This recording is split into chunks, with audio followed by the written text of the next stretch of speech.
All right. So next week, Harvey, is Frankfort Heritage Week here in town. What does that Big mean, deal. Scott? What are we doing here? What is Heritage Week? Well, we're celebrating history, right? And to celebrate the occasion, our very own Kathy Lindsay spoke to the organizers about the campaign and what history means to the capital city in part one of her two-part interview. So let's take a look. Hi, I'm Kathy, and I'm here today with a very special group because we've got a big week coming up. It's Frankfort Heritage Week starting Sunday, May 16th. We're going to have a lot of activities going on here in Frankfort and lots of ways that you can learn more about our community, the history of it, the importance of knowing about our history, and really just a lot of fun things you can do with your family. So I'm going to start out by introducing John Carlton, and he is the president of the Franklin County Trust for Historic Preservation, and he is one of the organizers of Frankfort Heritage Week. So I just want to welcome John, and why don't you tell us a little bit about yourself, Frankfort Heritage Week, and what we all have to look forward to. Well, thank you, Kathy, for having us, and thanks to the Frankfort Plant Board for doing this interview. We really appreciate it. Basically, last year, sometime around November, December, when former Commissioner Eric Wissman and I were working on devising and creating the position of City Historic Preservation Officer, we kind of conceived of having a week celebrating Frankfort's history and educating the public on the principles, economics, and resources of historic preservation and the importance of historic preservation to our city and county. And basically, around January, I think I reached out to Robin and we had our first meeting about developing Frankfort Heritage Week. And of course, Robin Antonucci with the Franklin County Tourist and Convention Commission. I've got Jessica Stavros here with me with Deputy Director of Kentucky Historical Society, and Vicki Bierenberg here, City Historic Preservation Officer for the City of Frankfort. So when we were working on creating that position, we came up with this idea of an entire week filled with Frankfort history and education on historic preservation. I reached out to Robin and we got it going. I explained the idea behind it, and really we wanted about 5 or 6 events that would highlight Frankfort history and educate on historic preservation. And incredibly, it grew from about 6 events to I believe we have almost between 18 and 21 events right now, involving not just 4 or 5 original organizations that were involved to, I believe we have over a dozen state, local agencies, state and local organizations involved in this. So that's kind of the overview of Frankfort Heritage Week. Well, that's great. So why do you think that it's important to celebrate Frankfort Heritage Week? Well, Vicki can talk more about this, but historic preservation is very important to Frankfort. There's lots of people come here because of the charm of downtown, the built environment, and a lot of the built environment wouldn't exist today were it not for historic preservationists. So historic preservation is important for maintaining the charm of downtown and the city, and even suburbs such as the Forks of Elkhorn, Schweitzer, and Peaks Mill. So basically, people come to this area and then decide to live here because historic preservationists have maintained the built environment. And then the beauty after that is people wonder, what was this building originally? So then you get to educate on public history of Frankfort and Franklin County. Sure. Well, you mentioned Vicki. Vicki Bierenberg is Frankfort's new, well, I say new, she started in January, I think, historic preservation officer. And so I want to bring you into this, Vicki, and have you tell us a little bit about the meaning of Frankfort Heritage Week and some things that are going to be going on. Thank you, Kathy. It's a pleasure to be here. And yeah, I started in January, but that seems like it was about 2 weeks ago. It's been really intense and really busy and really great. Um, but John is absolutely right. Frankfurt is a very unique place with a very rich history. And we have things here that are unusual for a town our size. Um, and in the past, Frankfurt has, celebrated National Historic Preservation Month, which is May every year. And they've had maybe a proclamation and a couple of educational events, and that's been great. But this is really so much better, I think, because um, the built environment, while it's a great visual reminder of our history, unless you have the stories and the context and the heritage of the people that came before us to put together with what you can see, it's hard for you to understand the importance of it and also feel like you're a part of it. It's part of your identity too, because here you are in this place and you've got all this rich history around you. Frankfurt has an amazing collection of historic buildings. We have 3 sites that are National Historic Landmarks. There's only about 32 of those in the entire state of Kentucky, so it's really unusual for a town of our size to have 3 of them. We have 6 National Register districts, one of them which is listed with national significance. And there are hundreds of buildings that contribute to the makeup of those National Register districts. And they actually come with financial incentives. So the designation of those things many years ago, 30 or more years ago, actually kind of laid the groundwork for future investment in our community. And people have taken advantage of that. They've taken advantage of the historic rehabilitation tax credits. And I think it shows. John's right. That's one of the reasons people come to visit Frankfurt, is because it is attractive and it is authentic, and people like to see that. I love that. I mean, I was just saying that I'm from Frankfurt, grew up in Frankfurt, and I love the history that is here.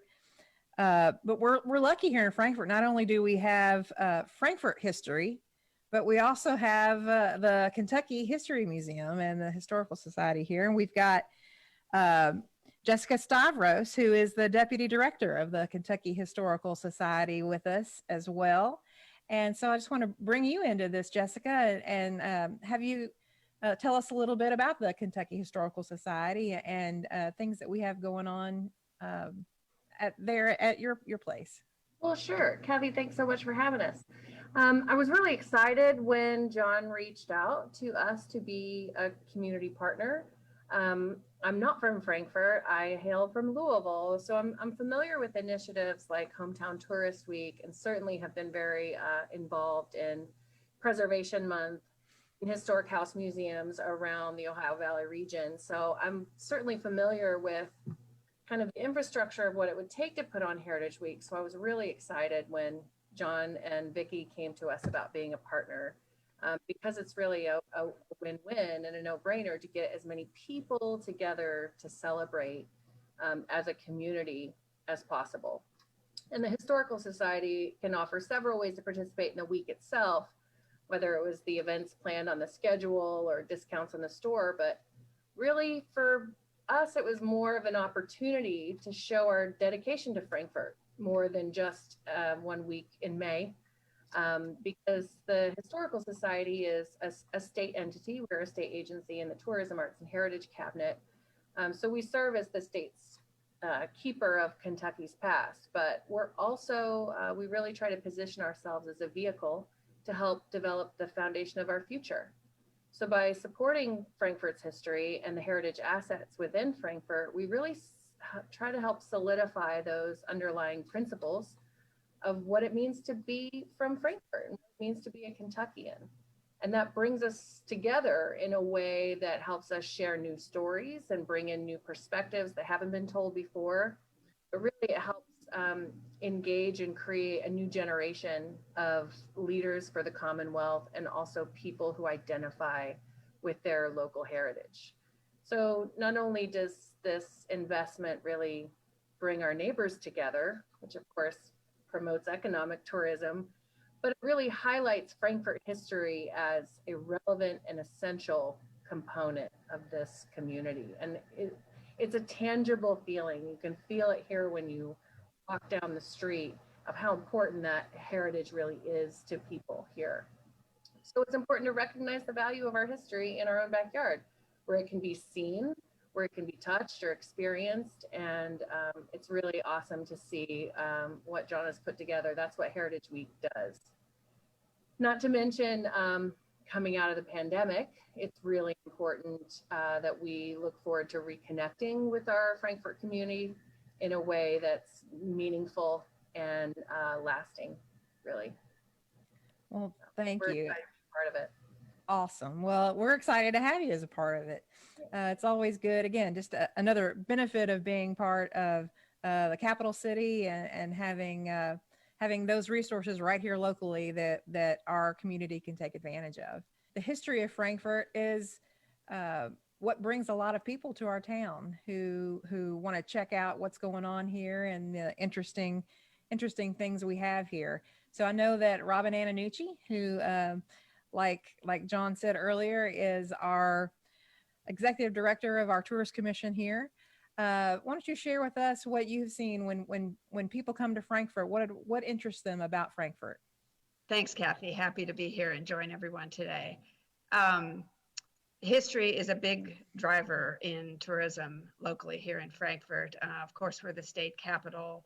And as has been said by both Vicki, John, and Jessica, we have a lot of history in our small town, and it is something that is of big interest to many, many visitors. So state capitals, of course, are on people's list, and as well as other historical sites. This Frankfort Heritage Week, when John and I started working on it, from my perspective, was several things. One, a collaboration of some of our local entities to make a stronger marketing pitch. By working together, we can reach out to more and we can draw more people in. Of course, with the pandemic, we had a rough year last year, as everyone knows. And we feel that it's important to reach out not only to our local community and to those surrounding us in our region, as well as more broadly, and show them what we have to offer here in Frankfort, and do some things to pique their interest. And history is, as I said, a major driver of tourism here. Bourbon is as well. Those two things have been combined to a certain degree for this week's event. And, we can get the word out, and I hope that we will have participation at many levels, both locally and from afar. Do we want to talk about some of the events that we're going to have going on during the week? Does anybody want to jump in on that? Well, sure, I can say we're really excited to kick off Heritage Week on Sunday with the Capital City Museum's virtual unveiling of their new main exhibit and a sneak peek of their fishing reels exhibit. Penny Peevler, the city's new director of strategic initiatives, Becky Tippett, a staff member, and Betty Barr, museum board member, will be doing that tour virtually. And while I'm saying virtually here, I should go ahead and say that we didn't know where we were going to be in the pandemic when we were planning this. So we planned for most of them to be virtual. Hopefully next year, when we're past this, we can have a lot of them be in person. But so after the Capital City Museum, we've got the Frankfort Cemetery tour. That is in person with Patty Peevler, Penny's mother, who is president of the cemetery board, starting that off, doing an in-person tour. I think the capacity is about 20 people. And then I will also be videotaping either that tour or a separate tour, and then we will post that on the Frankfort Cemetery's Facebook page.